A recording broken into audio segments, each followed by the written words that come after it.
Hello and welcome to my special presentation on the Greek cavalry of the classical world, and particularly those of Thessaly. You're probably aware, if you're interested in that era, that the Greek cavalry didn't have an amazingly good reputation and generally weren't a major component of classical Greek armies. Certainly nothing that would rival the impressive horses of the Persian Empire and Scythians and even the Germanic and Gaelic peoples further west. However, the Thessalian ones were quite well thought of, and certainly Alexander the Great, when he went on his conquering rampage, took a fair number of the Thessalian cavalry with him. So I'm just going to read you a little bit about them. This comes from the Ancient Greeks by Osprey, Nick Secunda being the author. It has an interesting little description about the cavalry at the time. So it says, Thessaly is composed of huge plains, unique in Greece and ideally suited to growing grain and rearing cattle. The Thessalian aristocracy grew rich on export trade in corn and stock, and one way in which they could display their wealth was by keeping horses. Consequently, the Thessalians were the finest horsemen in Greece, and the cavalry in Thessaly retained a prime importance in battle when it had become almost obsolete in the rest of the Greek mainland. The Thessalian riding dress was quite distinct and adapted to the climate of the landlocked plain, very hot in summer and very cold in winter, thanks to the mountain chain which surrounds it.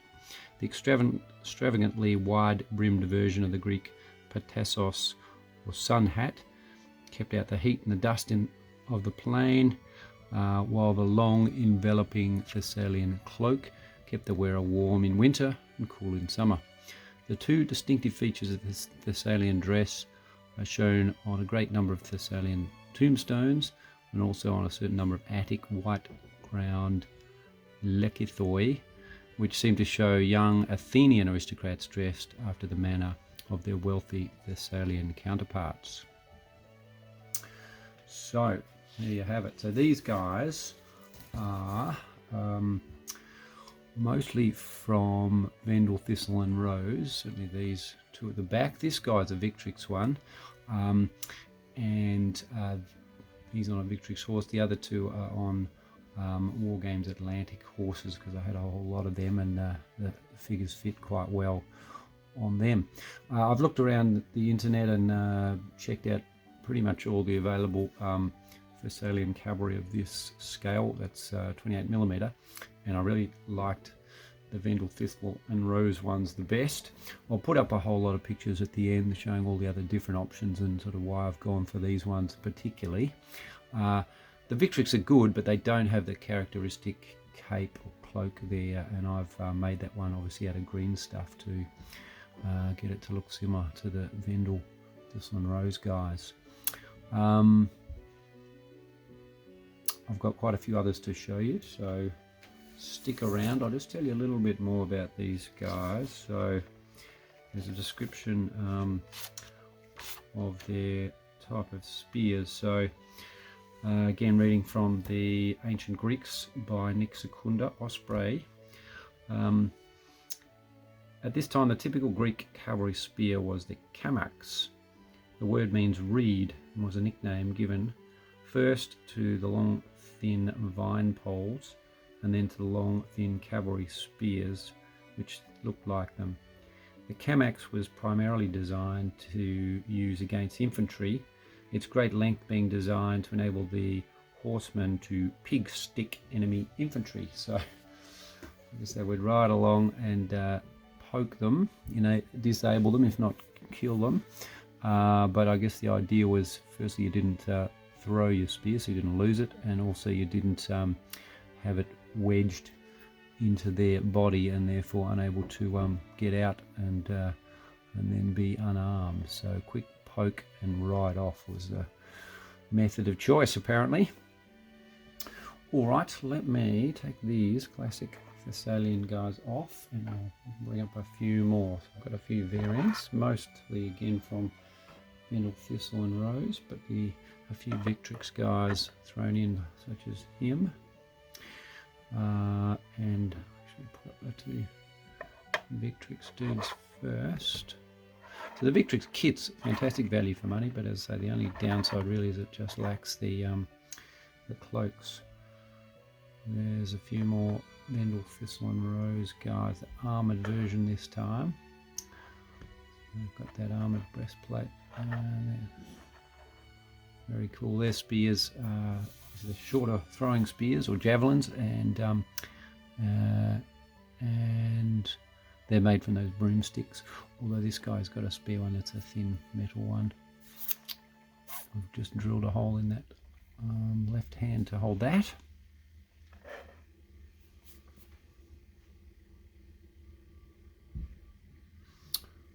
All right, let me show next a few of the ones with helmets, and these are all Vendel, Thistle and Rose, and again all on Wargames Atlantic horses.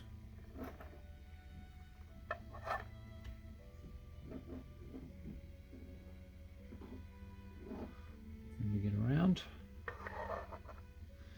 There we go. Again with the shorter javelins for impaling their enemy and riding off as fast as they can.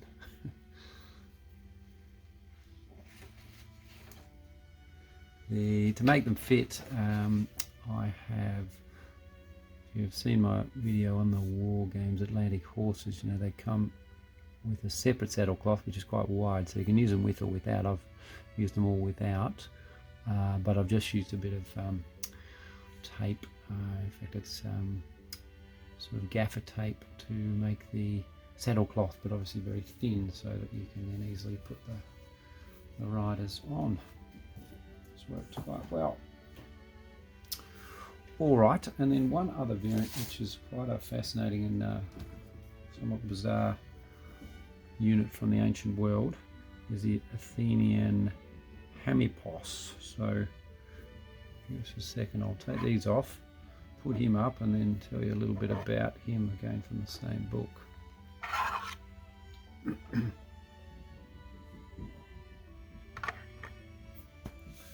So Vendel, Thistle and Rose, Wargames Atlantic, he's Kit Bash from a variety of things. But I'll tell you the story about these. So Athenian Hemippos. Running behind the cavalryman is a light infantryman of the corps of Hemippoi. The Hemippoi were lightly armed infantry trained to fight alongside the cavalry. They would go into battle holding onto the tails and the manes of the horses. Hemippoi were particularly useful in a straight cavalry fight when they would hack the enemy horsemen. A favourite trick was to slip underneath the enemy horse and rip its belly open with a dagger. Service in the Hemippoi was evidently not for the faint-hearted. In his pamphlet on the duties of the hipparch, Xenophon recommended that the Athenians should raise a corps of Hemippoi from among the exiles and other foreigners in Athens who had a special reason to be bitter against their enemies. Hemippoi are first mentioned serving in the forces of the Syracusan tyrant Gelon, where his 2,000 cavalry were accompanied by an equal number of Hemippoi who ran alongside the cavalry. They were found in the Boeotian army during the Peloponnesian War, and it seems like the Spartans, when they reorganized after the Battle of Mantinea in 418, about 600 Sciritae were converted into Hemippoi and fought alongside the 600 cavalry. So there you go. So it does seem a little bit fanciful to me that you could run along beside a horse in battle, full gallop, holding onto the tail without them A, pulling you over and making you go flying, or B, you know, kicking you in the face because they didn't want to be held on to. Perhaps they were very heavily trained to expect that. But you know, even the guy running after, how could he possibly keep up with a horse? Anyhow, Xenophon reckons it was a real thing, so presumably it was. I can imagine they were assigned to protect the horse and, you know, fight in conjunction with him. It seems as though pretty unrealistic that they would actually hold on to the tail the whole time and go charging around the battlefield with the the horse and rider. But anyway, it's certainly a colourful concept and colourful figure from the ancient world, so I thought I'd better make one myself to go with my armies. So here we go. Let me just put on as many as I can fit on this stand and we'll get the full cavalry going. And so there's going to be a few photos coming up of other options for building your own Thessalian based Greek cavalry brigade, and there are quite a lot of options actually available. A lot of them older metal ones, but there's some new 3D ones that are pretty cool as well. And yep, stick around for a few minutes and I will give you a look at the whole lot of them. All right, see you in a minute.